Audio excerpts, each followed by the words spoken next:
El tema que revisaremos esta ocasión es el de la minimización del gasto o lo que es lo mismo, encontrar el nivel de la demanda hicksiana. La razón de ver este tema es no tanto desarrollarlo en sí mismo, sino solamente verlo de manera práctica porque lo vamos a necesitar en un posterior tema que será el de la ecuación de Slotsky y los efectos renta y sustitución, bueno, efecto ingreso y efecto sustitución que ocurren cuando hay variaciones de precios o del ingreso del consumidor. Para avanzar en ese tema, debemos recordar lo que hemos estado haciendo cuando veíamos la optimización del consumidor o la elección óptima del consumidor. Lo que nosotros hacíamos era maximizar una función de utilidad que podría tener uno o más argumentos y que estaba sujeto a una restricción lineal, que era la restricción presupuestaria o el nivel de ingreso con el que contaba el consumidor. Y lo que buscábamos es encontrar la utilidad máxima dado este ingreso, es decir, el ingreso estaba dado, era un dato. También los precios, porque suponemos que los da el mercado. Entonces, si ponemos una gráfica un poco para recordarlo, entonces nosotros teníamos, si ponemos en una línea azul, por ejemplo, restricción presupuestaria, nosotros teníamos una restricción presupuestaria que estaba dada y teníamos distintos niveles de utilidad o curvas de nivel y veíamos, por ejemplo, que podíamos tener una curva de nivel aquí, otra curva de nivel acá y una última curva, bueno, podríamos tener más por el mapa de curvas de indiferencia, bueno, disculparán la forma poco ortodoxa, pero lo importante es que si yo voy de, de izquierda a derecha, ¿no? En el mapa de curvas de indiferencia obtenía el nivel, por ejemplo, A, que correspondía ese nivel con la utilidad máxima. Entonces lo que buscábamos era maximizar la utilidad.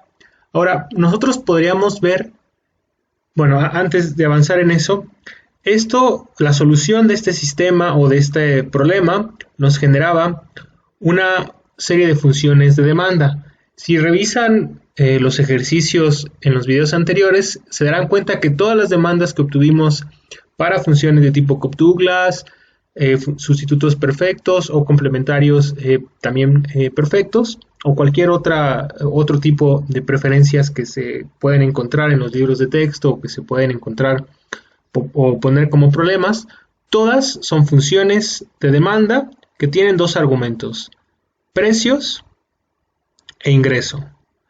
En este caso, podemos decir que es el vector de precios, que en este caso son solo dos elementos, o podrían ser más. Y esa demanda, por ejemplo, en el caso de una función Cobb-Douglas, donde los exponentes suman 1, que lo hicimos en un video anterior, teníamos que la demanda iésima era igual a su exponente, alfa i, y el nivel de ingreso sobre el precio. Digamos, solo para aclararlo, por ejemplo, bueno, solo para poner dos bienes, era x1 al alfa i por x2 al alfa 1, perdón, por x2 al alfa 2. Si generalizamos esto, podríamos tener esta solución. Y vemos que este tipo de demandas, por representar bienes normales, pues tienen una relación inversa respecto del argumento de los precios y positiva respecto del ingreso. Entonces, estos son los argumentos de la función.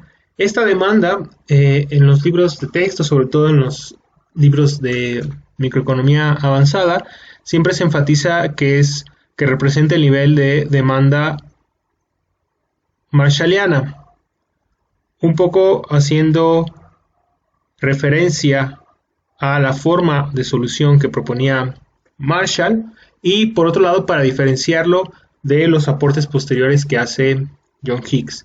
Entonces, solo quería enfatizar los argumentos para que tengan claro lo que vamos a hacer a continuación. Pongamos entonces una gráfica. acomodémoslo aquí. Y ahora supongamos que lo que está dado no es el ingreso o la restricción presupuestaria, sino la curva de utilidad o el nivel de utilidad. Supongamos, por ejemplo, que esta es un nivel de utilidad que está dado como U barra. Y la pregunta es, ¿cuál es el ingreso mínimo necesario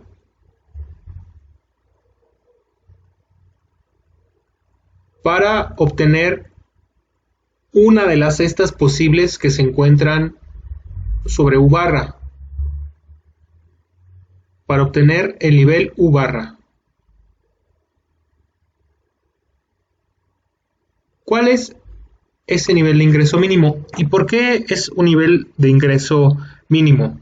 Si yo pienso, y por eso decía que hay que tratar de pensar un poco al revés la idea, y yo dibujara con rojo las posibles restricciones presupuestarias, podría tener una restricción presupuestaria acá arriba, podría tener otra, no tienen por qué ser estrictamente paralelas, y podría tener otro nivel por acá que hiciera tangencia sobre la función de utilidad.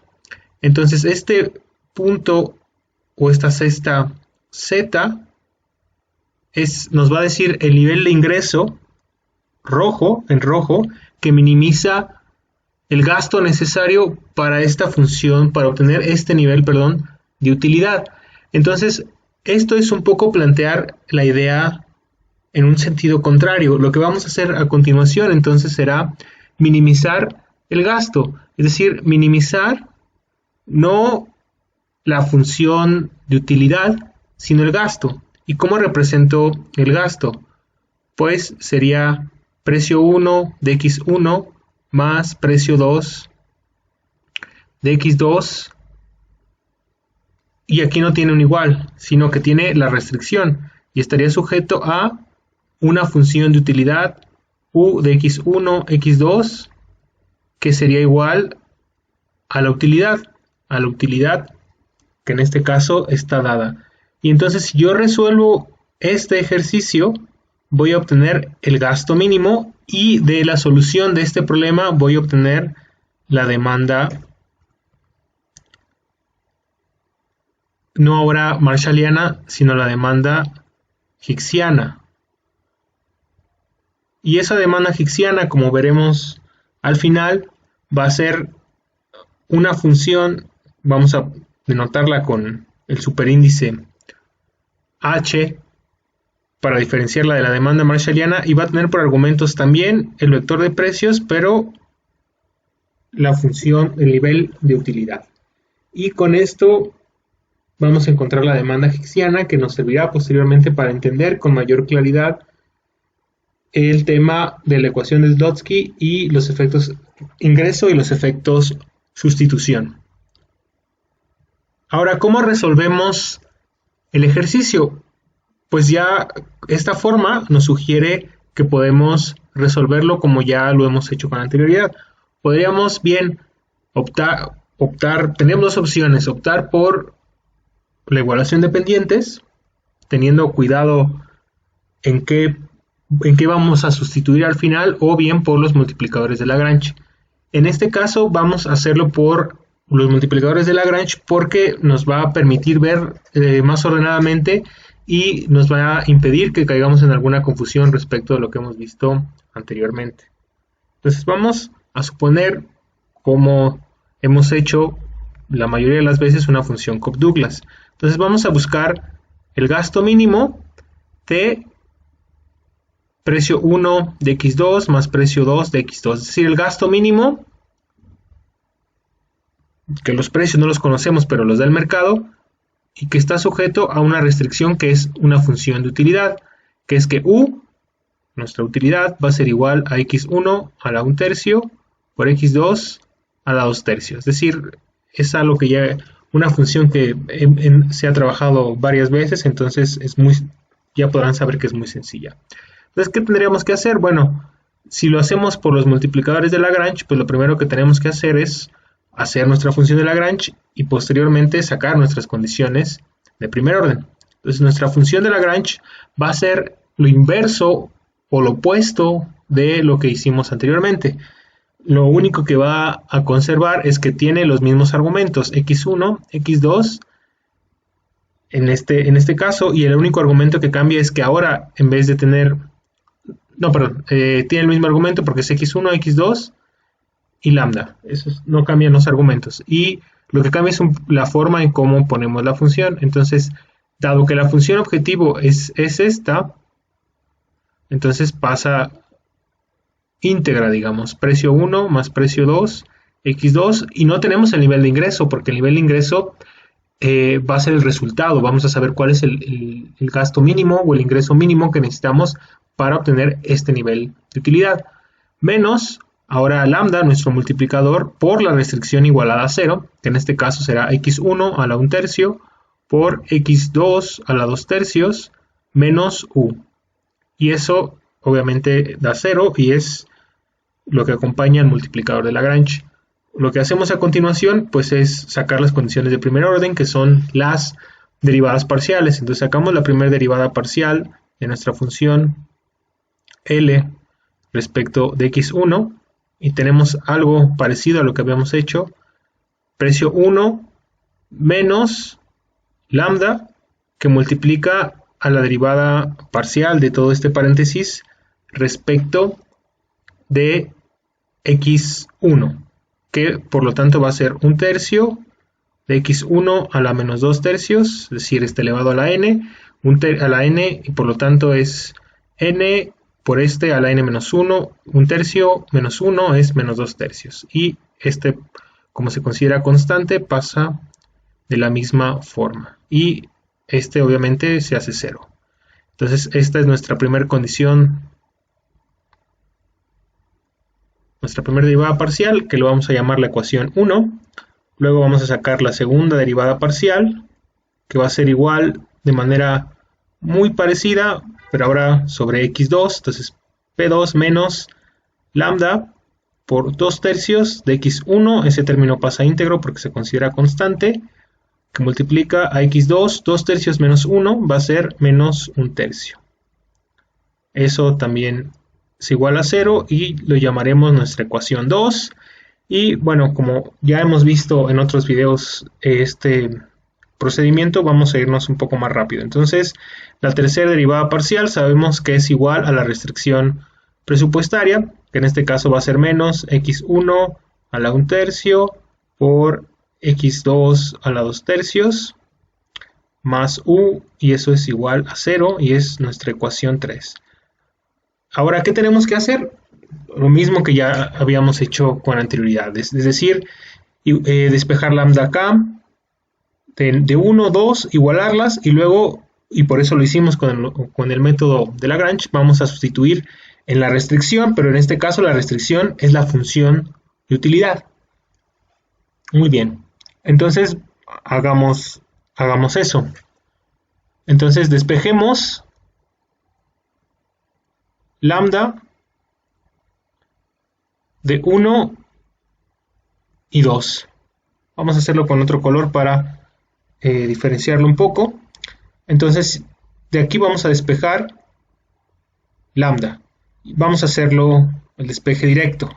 Entonces lambda va a ser igual, va a pasar multiplicando de este lado, este paréntesis va a pasar dividiendo de este lado. Entonces va a ser igual a 3 por precio 1, x1 a la menos 2 tercios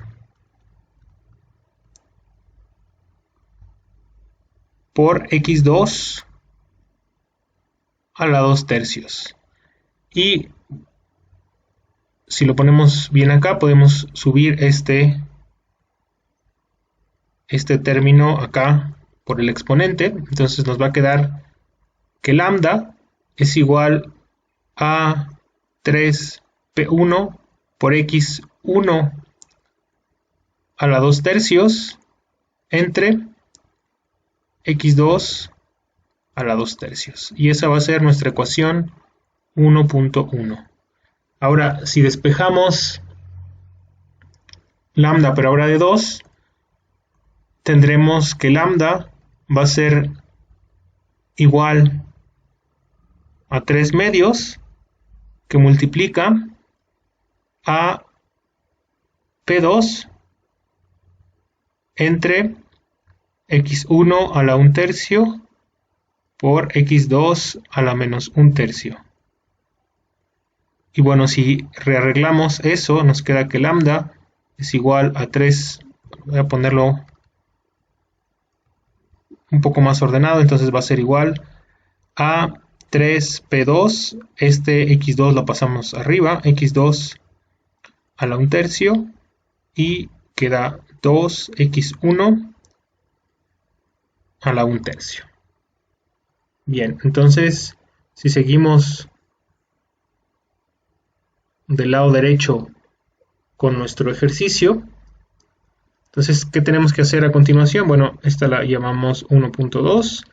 Entonces, a continuación, igualamos, como sabemos, 1.1 y 1.2. ¿Y qué obtenemos?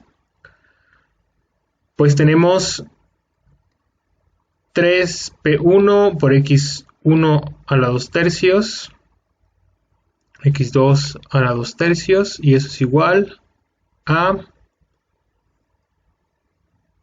3p2 de x2 a la 1 tercio por 2x1 a la 1 tercio. Entonces, si simple y sencillamente rearreglamos los términos, encontraremos que este 3 con este otro 3 se cancelan porque son términos semejantes. Si yo divido entre 3 aquí y acá, me da 1, entonces puedo eliminar esos términos y entonces yo puedo pasar este P2 dividiendo acá, y de manera igual voy a pasar este término dividiendo de este lado, y este término acá arriba está dividiendo, pasa multiplicando. Entonces vamos a tener que P1 entre P2 va a ser igual a x2 entre x1. Digamos, como los exponentes suman la unidad en x1 y x2, podemos ponerlo directamente. Ahora, si se fijan, esto está es parecido a lo que ya hemos obtenido. Entonces vamos a despejar x2 de esta expresión que vamos a llamar 4. Entonces vamos a ponerlo ahora con otro color, y entonces vamos a despejar x2 de 4. Y entonces vamos a tener que x2 es igual a x1 que multiplica a la relación de precios. Y esta vamos a llamarla nuestra ecuación 5. ¿Y qué hacemos a continuación? Bueno, sustituimos 5 en nuestra restricción, que es la ecuación 3. Entonces vamos a tener, si de aquí mismo la arreglamos, vamos a tener que la función de utilidad va a ser igual, este pasa positivo acá, solamente los ponemos en diferente u del lado izquierdo y lo demás del lado derecho. Entonces vamos a tener que x1 a la 1 tercio multiplica a x2 a la 2 tercios, que va a ser esta otra parte, que va a ser x1 por p1 entre p2, todo elevado a la 2 tercios. Como es un producto, yo puedo decir que u va a ser igual a x1 a la 1 tercio por x1 a la 2 tercios por precio de 1 entre precio 2, todo elevado a la 2 tercios. Es decir, puedo separar, y aquí entre x1 y x1 suma la unidad, entonces puedo despejar. Entonces voy a hacer el despeje directo. Entonces x1 va a ser igual, Bueno, vamos a hacerlo mejor por partes. Entonces, U va a ser igual a X1, que multiplica a precio 1 entre precio 2, todo a la 2 tercios.